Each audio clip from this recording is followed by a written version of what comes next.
Divorce papers had been duly filed, and when it came to dividing the property, I made the decision to claim the house.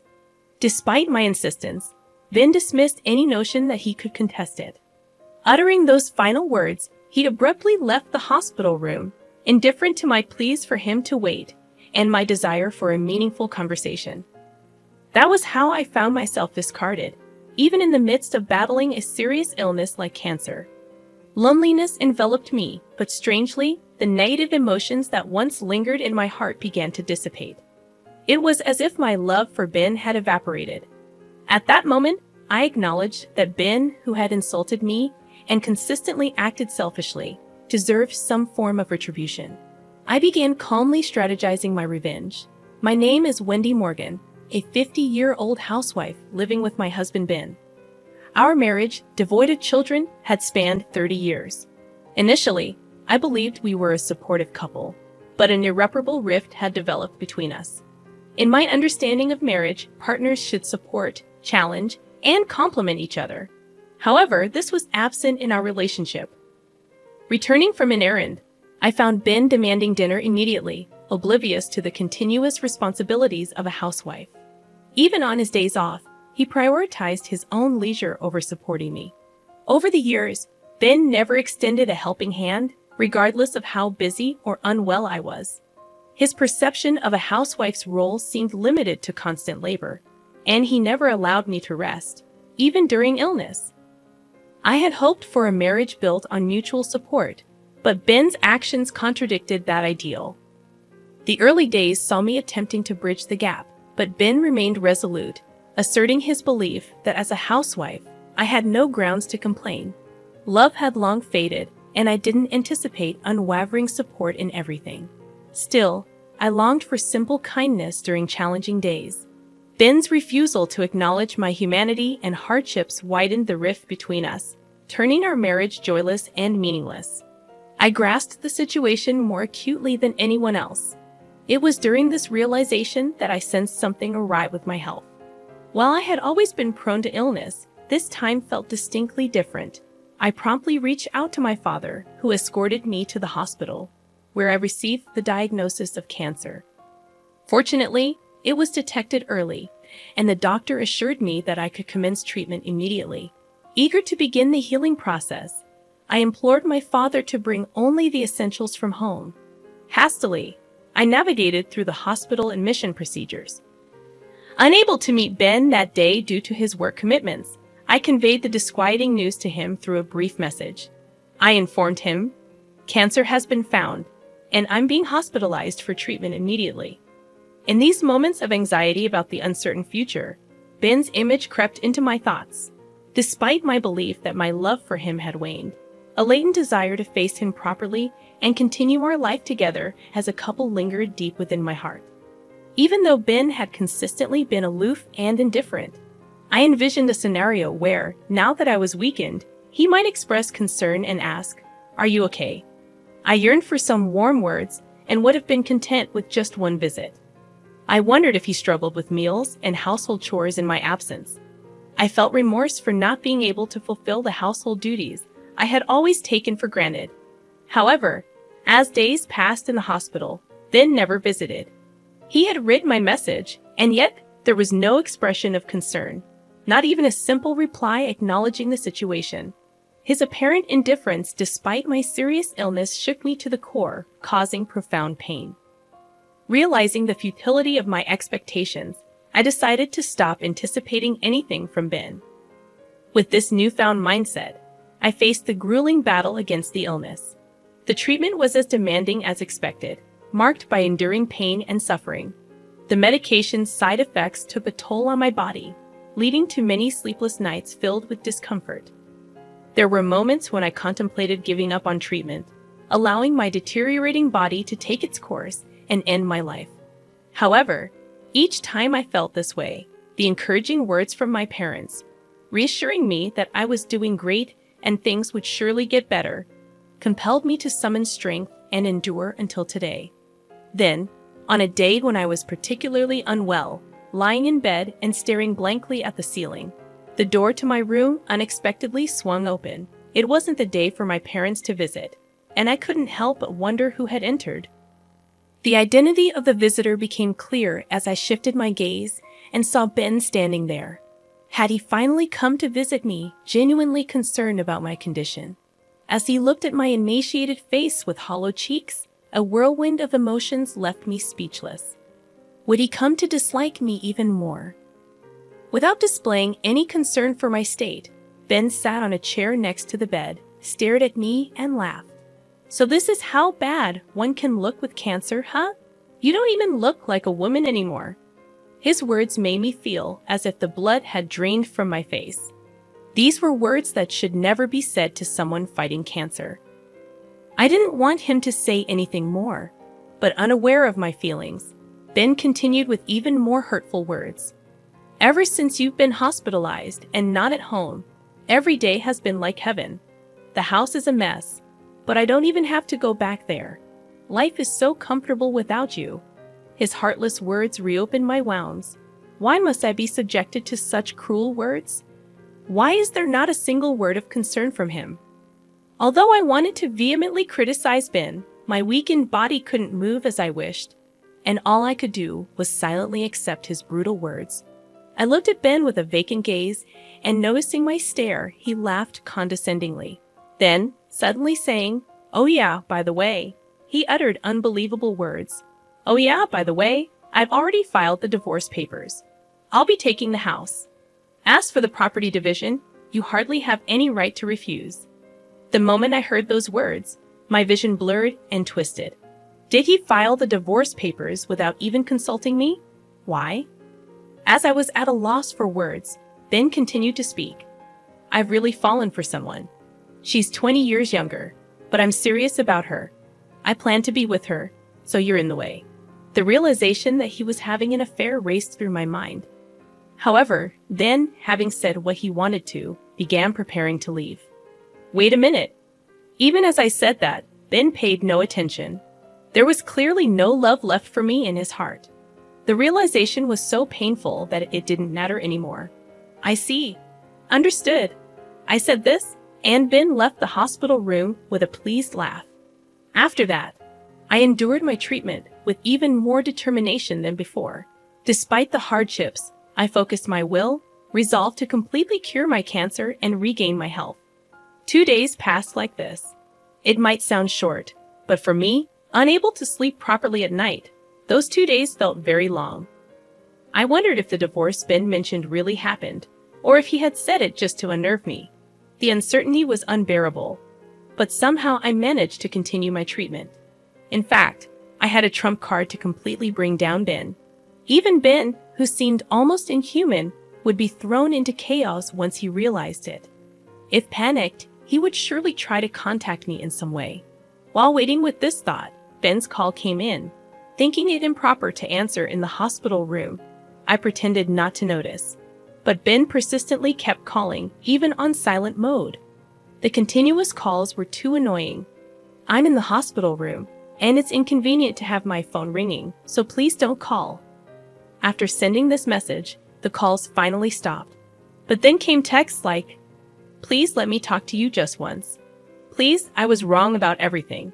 I'll apologize properly." Apparently, he had resorted to messaging since I wasn't answering his calls. All of his words seemed like self-defense. Probably, Ben realized why I accepted the divorce so easily. "Can I come over there now?" Faced with my silence, Ben seemed to have reached his limit and sent that message. Honestly, facing Ben now amidst my grueling battle with illness felt like nothing but pain. But if I refused, he would probably keep calling. So I replied, "Do as you like." My revenge was about to begin. Ben, who had unjustly treated me for so long and divorced without consent, deserved a severe punishment that would make him despise his life. I had been eagerly anticipating the moment when I could bring him down to the depths of despair. "Hey, what the hell is this all about?" Ben entered the room with a shout, his tone suggesting a palpable sense of panic. To an outsider, it might seem like he was overreacting, but given the circumstances, it was natural for Ben to be agitated. After all, I had been concealing an incredibly important secret, and the critical moment had arrived. I had no idea that you had assets worth 10 million. Why didn't you tell me how much you had? Ben spoke, placing my passbook on the desk, clearly displaying a deposit of over $10 million. I never mentioned it because you never asked. How could I imagine a housewife like you having so much money? If I knew you had this much, I wouldn't have divorced. That's not my problem. It's Ben's fault for divorcing me without proper confirmation. Stop with the pointless excuses. Despite his domineering behavior and divorcing me without my consent, Ben couldn't stop his selfish remarks upon discovering my assets. Why didn't you tell me? I wouldn't have divorced you if I knew. I decided to reveal the truth to the selfish Ben. The truth is, I accumulated this fortune of over $10 million through investments. I started to fill my spare time, and it was my parents who suggested, "Why don't you try investing?" Our family life was comfortable even on Ben's salary alone, but I wanted to contribute to our finances in some way. My father, knowledgeable about investments, immediately taught me diligently when I expressed interest. Thanks to his guidance, I started with the hope of making even a small profit and continued investing steadily. I made my first investment 5 years ago, and since then, I rapidly improved, becoming capable of earning significant amounts of money through investments. Even my father was astonished, saying, "I never expected you to grow this much." The profits I generated over these 5 years are the $10 million recorded in the passbook Ben brought. Actually, I was planning to tell you when the timing was right, but then I got cancer. You divorced me without listening to anything I had to say. I never intended to keep this wealth a secret forever. Once I overcame my battle with cancer and could return to my normal life, I planned to tell Ben about this $10 million. I had originally intended to share it with him, envisioning that we could continue our life as a couple and use it when necessary. However, Ben selfishly chose to divorce before I could reveal this financial secret. Now that we're strangers, it feels odd to disclose it to him. Given this outcome, the entire $10 million probably belongs to me. As I recounted my story, Ben's face flushed, and he began shouting, "If I knew you had this much money, I wouldn't have divorced you. It's your fault for keeping it a secret, so pay me $10 million in the property division. You need to atone for the sin of keeping secrets from your husband." Whether he was panicking over the reality of such a vast fortune or frustrated that he couldn't get his hands on it, Ben started saying the unthinkable. Since we were already divorced, no matter what, it was impossible to give him this $10 million. Still, Ben, seeing but unable to reach the $1 million right before him, started making unrealistic demands. In response, I unintentionally laughed. Ben yelled at me, "What are you laughing at? Stop belittling me. I've always been annoyed by your attitude. I never thought you'd be so cunning to have such a fortune as a wife. A wife's assets belong to her husband. You have to give me this $10 million. I never intended to keep this secret forever. I was planning to tell you, but you divorced me first. Stop making excuses. It's all your fault for keeping secrets." Without any recollection of making excuses, Ben became more enraged with each word I spoke, blaming and berating me. His shouting was too much for my head, still recovering from illness, and I couldn't bear it. Realizing it was futile to continue talking with Ben, who wouldn't accept my words and would surely try to make me the villain, I quickly ended it. "Enough is enough. You divorced me of your own accord, right? Who filed the divorce papers without my consent? I always thought your behavior was terrible, but I never imagined you could be so cruel. To think a person could feel this much frustration. Now my heart was filled not with the pain of battling cancer, but with resentment towards Ben. He should have realized that shouting this loudly would affect my weakened body. More than that, I couldn't suppress my anger towards this selfish person who sat arrogantly beside my bed, accusing me with words born from his self-centered thoughts. Do you know what I thought when I found out I had cancer?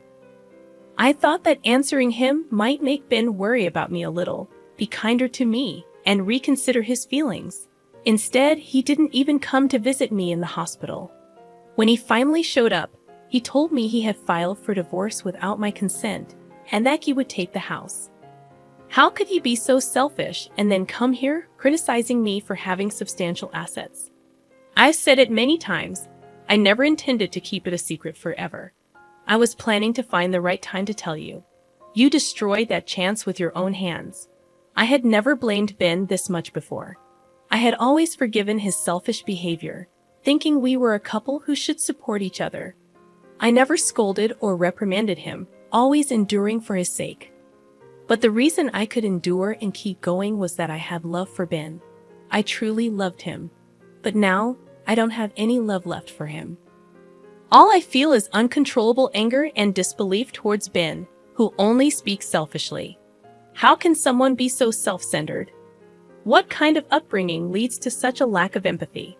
After all, a person who indulges in an affair and divorces without consent can't possibly have serious thoughts. I was too stunned to speak, realizing it was futile to harbor any doubts.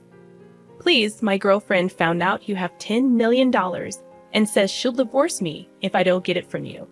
If I don't get this money, I'll be all alone. You still love me, right? Don't you want to help the person you love? So Ben's mistress also knows about my $10 million fortune. He must have carelessly told her. From Ben's story, it seems his mistress is also quite obsessed with money. Birds of a feather flock together, I guess. As much as Ben and his mistress seem to be a match, I couldn't care less about him. No matter how much suffering comes his way, it has nothing to do with me anymore. Please, I'll do anything. Just give me the $10 million. Otherwise, I'll suffer. Please help me. I had never seen Ben so desperate, and his expression seemed so ridiculous that I couldn't help but laugh.